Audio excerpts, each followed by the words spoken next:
On dit parfois que le carême est une marche de 40 jours vers Pâques, et on a bien raison. Dans l'Ancien Testament, la première Pâque, c'est-à-dire la sortie d'Égypte et le passage de la mer Rouge, est le début d'une longue marche de 40 ans, cette fois, à travers le désert. Et quand le peuple arrivera en terre promise, au bout de ces 40 ans, il célébrera une Pâque. Entre deux Pâques, le chemin est long. Et justement, notre texte de l'Exode aujourd'hui, Exode 14, nous montre le début de ce long chemin. Le peuple vient juste de sortir d'Égypte, il s'est avancé dans le désert et il est acculé à la mer Rouge. Et puis, il y a l'armée de Pharaon qui arrive derrière, qui le poursuit et qui va lui tomber dessus. Alors le peuple panique et s'en prend à Moïse. On peut comprendre, la situation n'est pas facile.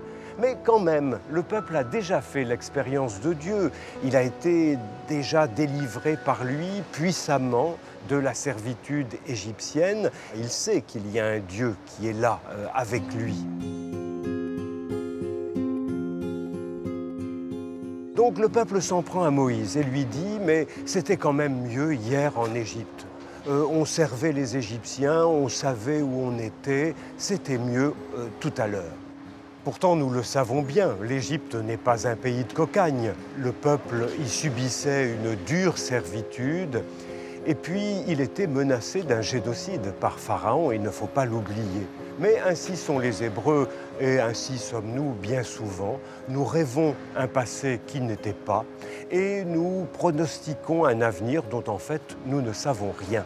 Moïse va répondre avec un mot qui l'affectionne, le mot « aujourd'hui ». Regardez aujourd'hui ce que le Seigneur fait pour vous. Regardez aujourd'hui ce qui vous effraie, eh bien vous ne les verrez plus demain. Moïse nous met à même de vivre quelque chose qui est très important dans notre relation avec Dieu, qu'elle soit actuelle, qu'elle soit aujourd'hui.